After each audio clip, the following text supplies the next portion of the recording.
Hello, everybody. I'm here today with Stephanie Maley, and we're going to play Beer, Bestie, and Banish. Yay. Steph is the author of No Longer That Girl. It's a memoir, and she is going to tell us who she'd have a beer with. And she might have actually had a beer with that person. Who is her bestie? Who might actually be her bestie? And in her book she'd like to banish. And I have read her book, so I can tell you there are a lot of people I would banish, and I hope she has actually banished them from her life. Yes. So, welcome. Thank you. Thanks for having me. I'm so glad to have you here. Let's start out by you telling everybody what your book is about so that we have some context for the people that you're going to be talking about.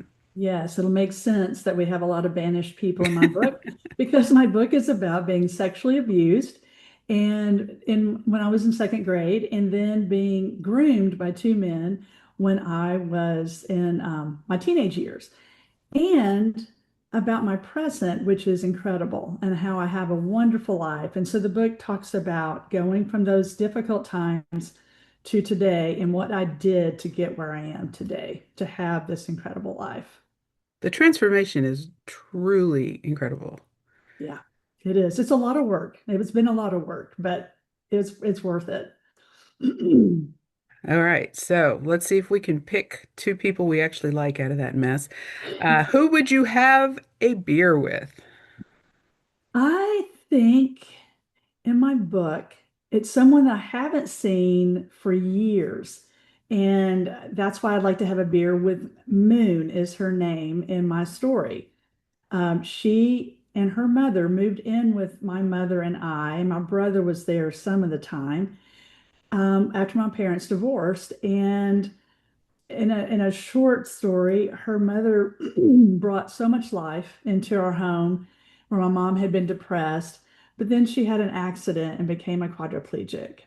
And her Oh, daughter was 10 at the time, and I was 17. So I would like to have a beer with Moon. I want to know about her because again, there was 7 years difference. And once that happened with her mom, it just kind of like snowballed. And they didn't, she moved out and lived with her grandmother and that kind of thing. So I would say Moon would be the person I want to catch up with, see what's going on in her life.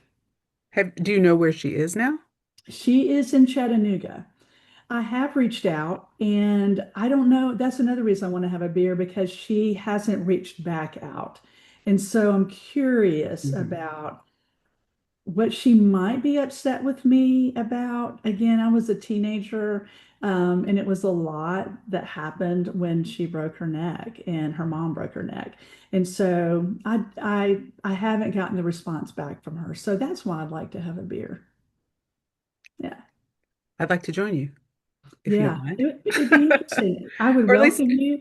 I'll And it sit would at be the next interesting. table and just eavesdrop. How Yeah, about that? eavesdrop. Say, Okay. what did she do that she's upset with her? So yeah, I'd like to kind of build a bridge back where I don't know what happened to it in the first place.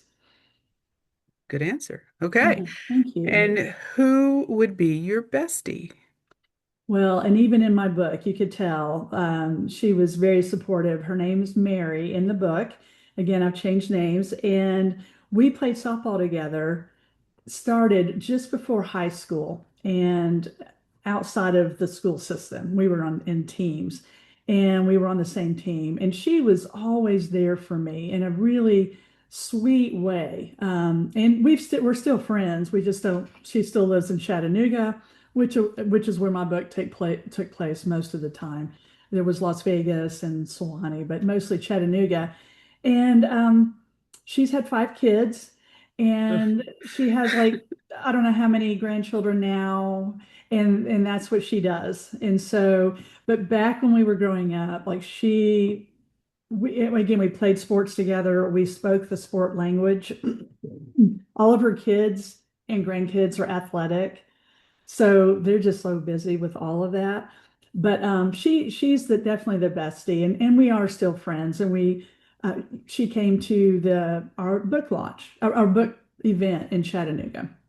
She was one of the people there. So Mary is the person I would consider my bestie.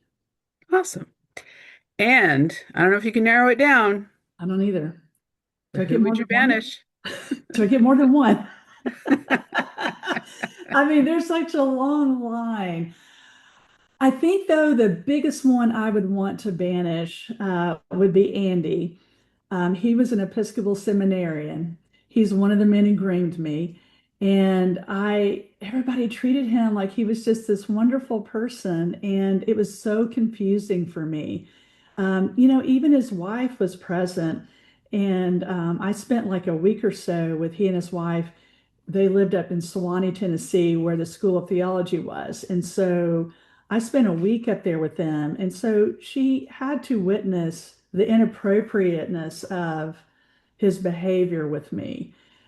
He was more in privacy, he was more aggressive with that or assertive with it, but she had to know. And so he is top on that because I trusted him. My parents were getting divorced. It just wasn't a happy home when he came into our lives.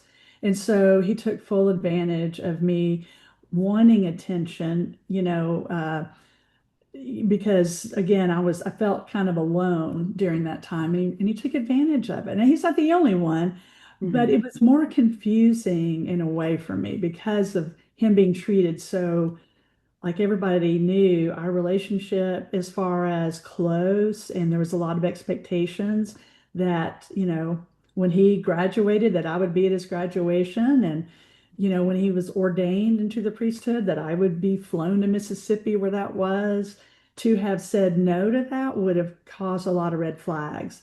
And I had kept all that a secret and, in my own shame. But he's top, but I have a lot. Oh my gosh, because I Yeah. mean, yeah, when you said that in an email, like, you've read my book and there's a lot, and I'm like, yes, there is. There's a long list of them, but there's a lot of wonderful people too in my life. And even during then, just nobody knew what was going on. Yeah. For what it's worth, I would have picked Andy as well because to me, Really? he was the biggest hypocrite of all of them Yes. and the Yes. one with the most power over you. Yes. And he took the most advantage of it. And Yeah. I was the angriest at him reading your book. Well, then that's interesting because I mean that one hurt so much. I mean, and again, it was so confusing. I just would like, yeah, just question myself and think, is it just me? And, interestingly, I have had somebody else who was in that youth group through my newsletter reached out to me and asked if this was who that person was for verification. And I said, yes. Now, why did you think it was Andy?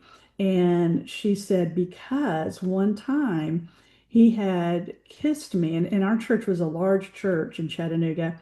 He kissed me on the cheek, but held it there, and it didn't feel right. And she shared that with one of our other leaders who were always with us. This is the 70s, and that leader said, maybe you just misinterpreted that.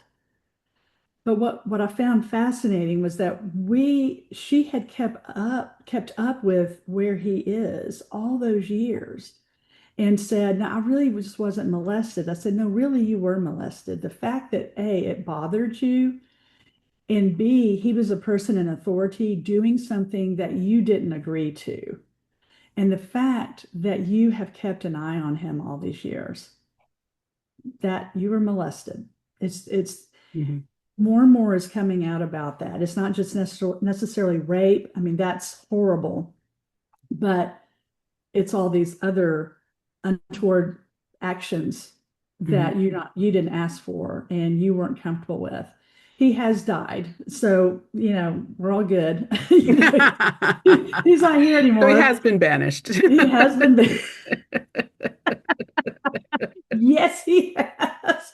But I want to just kind of keep banishing him Right, right, with right. other people. But yeah, it's interesting that you felt that too in reading my book. But yeah, that's the guy. Well, thank you for having the courage to tell your story in such heart-wrenching detail. And thank you for your strength in coming round and having such a great life and Thank being the you. person that you are, and for coming and playing with me. Oh, anytime. You're fun to play with. Thank you. So are Yeah. you. Oh, All right. Well, sweet. everybody, read her book, Stephanie Maley. Uh, I can't believe I'm blanking on the title. I No just longer said it. that girl. No longer that girl. And we'll put the graphic up for everyone with the link to buy it. And we'll see you next time. Awesome. Bye. Bye.